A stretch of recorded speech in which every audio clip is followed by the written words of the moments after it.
Hello everyone, this is Energy Frontiers with me, Bosin Amafaya at the FMDQ studios in Lagos, Nigeria.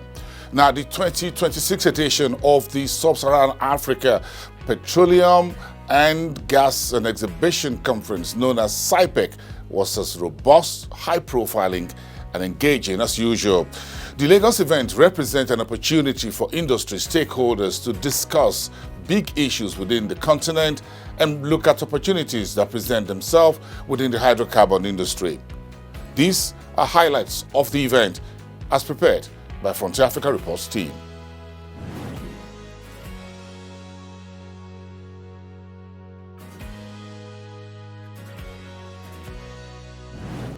UTM FLNG, as you all know, is an SPV being driven by NNPC, UTM Offshore, and Delta State Government. It's all. The attraction here is to harness those big potentials of the gas that we have offshore location. Some of these gases, the volumes are not adequate enough for you to maybe run a long length of pipeline onto the shore like what we have in Benin. So we look at this technology of using a floating vessel, which is easily redeployed. You can take a short length of pipeline to produce LNG, another byproduct like the LPG, even as we talked this morning about the shortfall that we have in the country. It's a technology that is already proven in a couple of countries.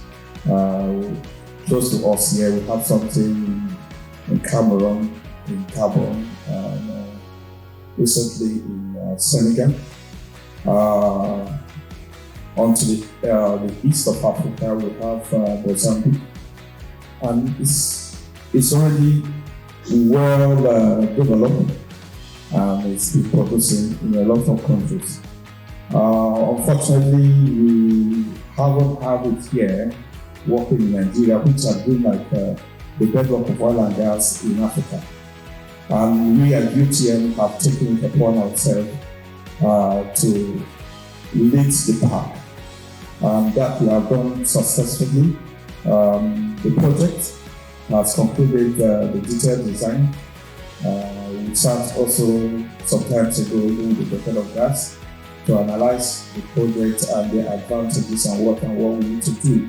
WAPI West Africa Gas Pipeline has across from Nigeria to Benin, Togo, and inside in Ghana. Crossing 4 countries, I think having a very good balancing act is very, very important. Lessons learned both by WAPCO and WAPI. First and foremost, a strong stakeholder engagement. If you think that ECOWAS conceived WAPI in 1982, and it wasn't until 2008 where there was a first gas free flow to Ghana, and then 2011, almost 30 years later, before there was a major operation. There have to be strong stakeholder engagement among governments, regulatory bodies, shippers, investment. Everybody has to be on board, and there have to be a very strong alignment among all parties. So that's the first thing I'll say, that the lesson is a strong stakeholder engagement to make sure that all are aligned on why that pipeline has to be in place.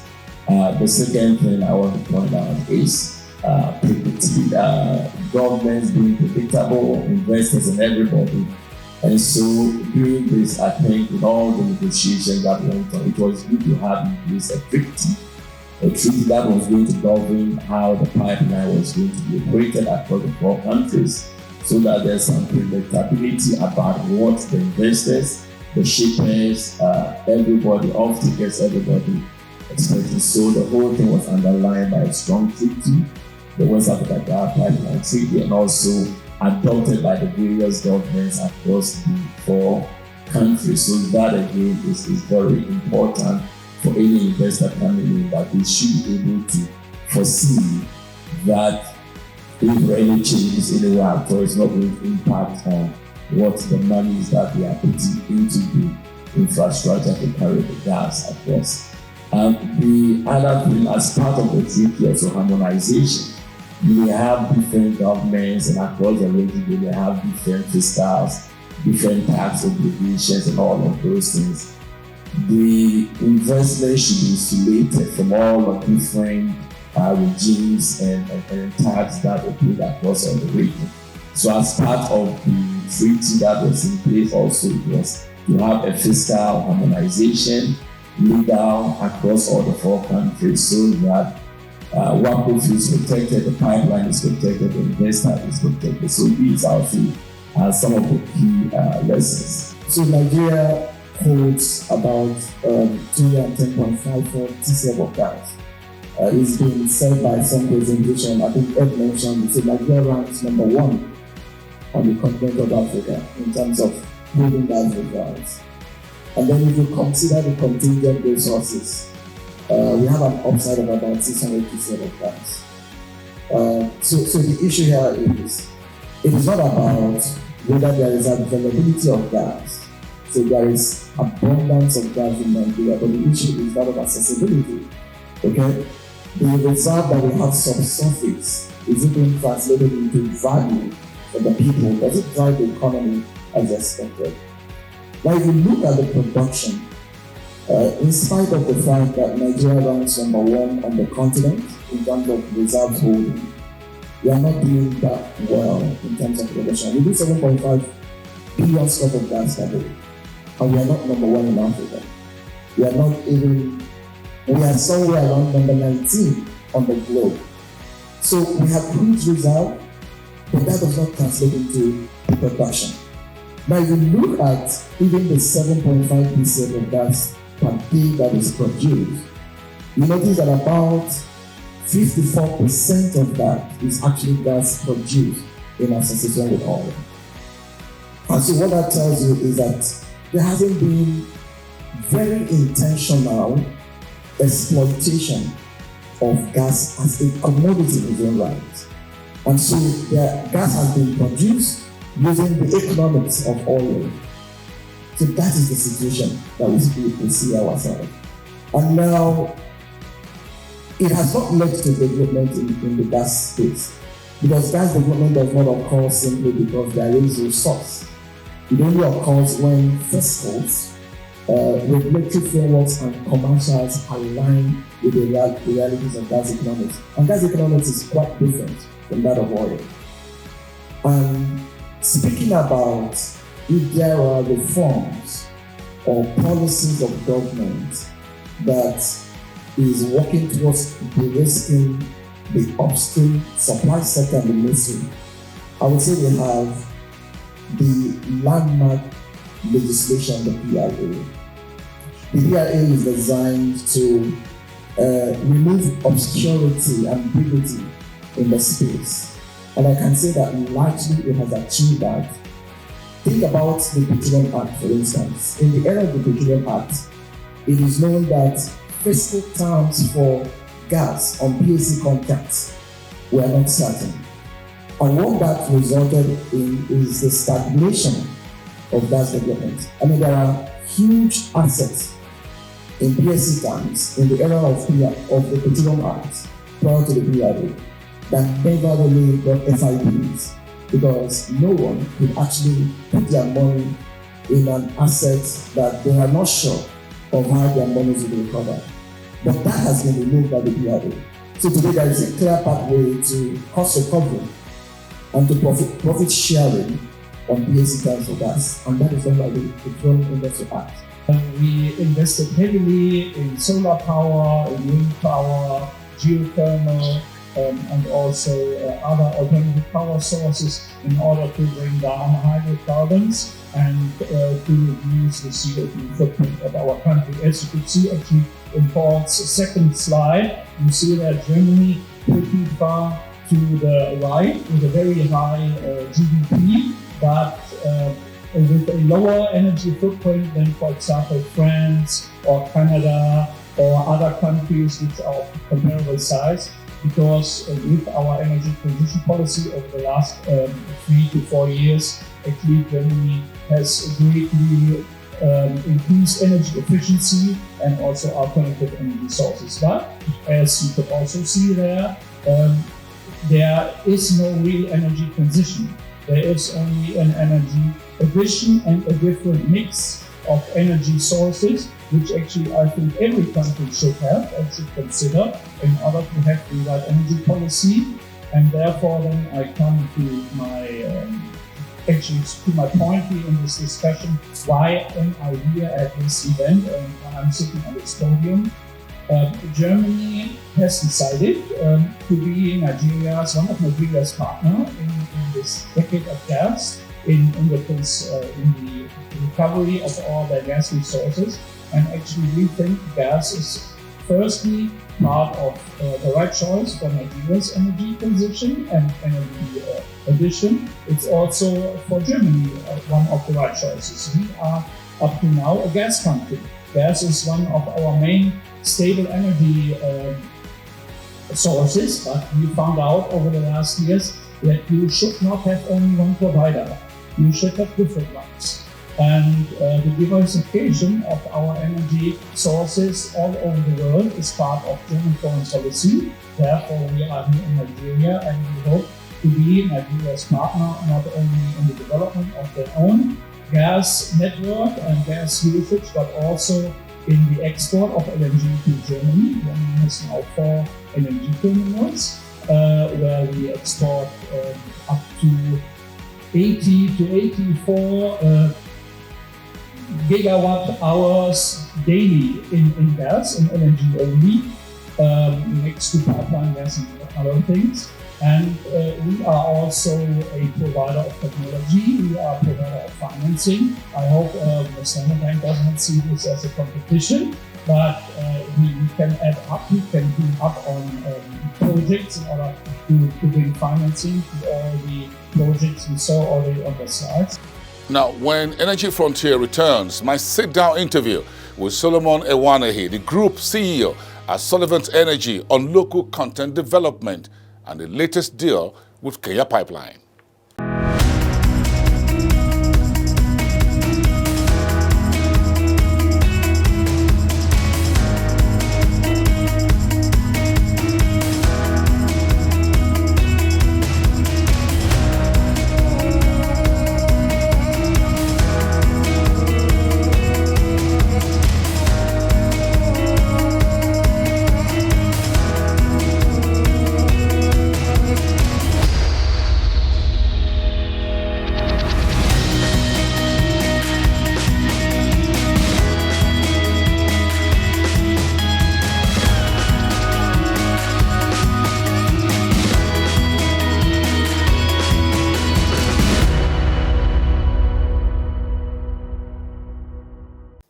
Welcome back to Energy Frontiers. Nigeria's leading oil and gas pipeline coating company by the name Solewant Group recently signed a deal with Kenya to support the country's hydrocarbon project in East Africa.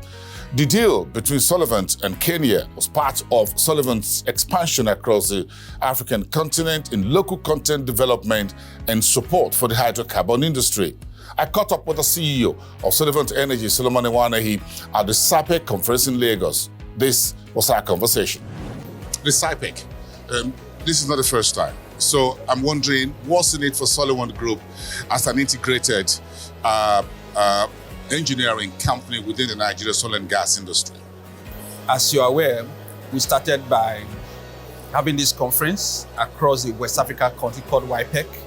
But right now, we have moved beyond that to sub-African continents to integrate African countries into the conference and exhibiting our products and services and looking at cutting-edge technologies, showcasing new innovation in the oil and gas space.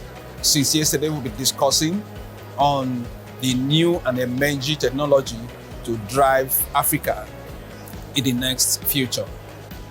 So what's new, for example, in the industry? Talk to me. Yes. Like some of us will always say, when I was doing presentation, we'll look at it from the perspective of the fact that it's a mere talk show. We're only just coming around to show faces, exhibit our products and services. But I tell you, if we continue the conversation and just like I presented, making the policy, translating the policy to impacts and deliberate. We have to be intentional this time around and take decision that we need to take Africa from where we are now to the next level.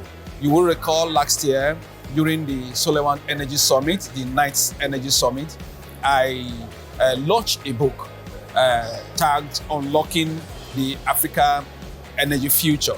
The future of Africa is concerning, so we need to now look at the human and natural resource that we have and be able to translate it to a common words, because right now we have it, but we are not able to harness them. So we are now taking this conference, ensuring that it is very intentional, bold, and decisive. The call is for more local content across Africa, not just in terms of engineering, whatsoever, machines, but also as human as well. Give me your thoughts around that. Yes, like Solewant, what we have said is Solewant story. We currently not just producing within Africa right now, we need to produce and export to other African countries. Last month, we opened our office in Namibia. We opened our warehouse, same in Namibia, to take care of the South African region, to be able to see that we are not just producing for the industry in Nigeria alone, but for that part of Africa. And again, that's also trying to deepen the roadmap plus of Solewant to ensure that we talk about the industrial revolution and ensuring that the industry we have at Alude LMS6 factory, we are replicating the same across Africa continent. So we are serious, we are trying to deepen this, not just within Solewant, but within the Petroleum Technology Association of Nigeria, the African Local Content Organization that we just formed last year in Namibia. And today, we also now formally inaugurate that organization right here in SAIPEC. It's interesting that investment inflows into Nigeria's oil and gas is increasing by the day. The government is talking about it. The industry is talking about it. What part of that goes into engineering local content? How much more would you like to see in that area? As you see big deals, for example, some of the local oil players taking over assets onshore, left behind or on sale by the big IOCs. Exactly what we are talking about in the conference, because the locals are no longer taking the backstage, they're not coming out. Now, what is new is also that assets perhaps that we aren't performing are now being taken over by the locals. But again, the international oil companies are also doing a whole lot, talking about the deep offshore location, and they are divested to that area, while the Nigerian companies, the locals, are now taking the basket to ensure that we harness the resources. The God's-given resources, the natural resources, we need to harness them. And that is what the president is talking about, Nigeria first. And of course, the Petroleum Technology Association of Nigeria, we told our members, this is not about patronage, it's about competence, it's about capacity. So we need to help the presidency and of course the government talking about the state, local, and harness this and ensure that we're doing what we are supposed to do. I've asked you this question before about the Africa Energy Bank, which will be headquartered in Nigeria. We've handed it over to the APPO. It's expected to come on stream in April this year to be formally inaugurated. How do you feel about that? Nigeria now going to host the first of such a bank, not just in Africa, but anywhere else in the world. Exactly. When the Minister of Petroleum, Minister of State for Petroleum, Dr. Heineken Lokobri, talked about this yesterday, I can tell you the energy in the room was massive, and we are prepared, and we are preparing to ensure that this is not just a mere talk. We have been able to harness the resources to put this in place. And if it has come up, it means we will now be looking at investment that weren't happening before right now to now come into place. So that is what we're expecting to come up. Will Solewant want to be a shareholder in the Africa Energy Bank? Of course, as we progress, because right now we are doing a whole lot of work around other African countries. We were in Nigeria during the IATF conference. We were in Accra, Ghana, and going to other areas like Kenya. Some of the members from Kenya will be signing agreement with some of the Kenyan companies in next few hours from now. We also had a side meeting with the Namibian representative yesterday, and these are a whole lot that are coming up. So we do need partners. We do need to harness and collaborate. Like I talked about 6 factories in World Center, and talking about Solewant subsidiary company, 6 subsidiary companies, and these companies have their managing directors in this conference, and they are now entering these African countries to be able to showcase what the stuff that we are made of, the capacity that we have been able to build over the past 26 years, now taking it to the next level. Talk to me about the Kenyan deal. Yeah, we currently have a situation in our hand where we now rely in Asian countries. But of course, you know, some of the facilities that are being built in, for instance, in China, are designed from Europe. And we have also been able to have this design since 2007, but we've not been able to take it to the next level. But in 2016, we have been able to take this to fruition by building and commissioning the largest African pipe coating plant, which of course is residing at Alode Element in Nigeria. And this is what other African continents are talking about. And we are poised to have this done in other African countries. So the Kenyan representative that we are having meeting with, they have a lot of drilling that they need to do. So we need to support in that regard. And we have the capacity, we have the facility, and this is what we are deploying to, like the trading mill, to Kenya to be able to assist that industry. So we'll be signing that engagement in a very short while. And that's about it on this edition of Energy Frontiers. I am Solomon Nwanehi. I will see you next time, live from FMDQ Studios in Lagos, Nigeria. Bye for now. Karibu sana, Akwaba, Saubona, Ekabo. Good morning and welcome to African Energy Week 2025. In this year's Energy Week, we commit to positioning Africa as a true global energy champion. It is indeed an honor to be here at the 5th African Energy Week.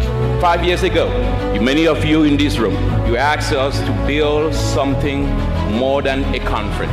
You asked us to build a movement that will speak up for our continent, that will speak up on an industry. The story of African energy is one of immense promise, and the leading chapters are still being written, supporting a continental marketplace where innovation, investment, and ambition converge.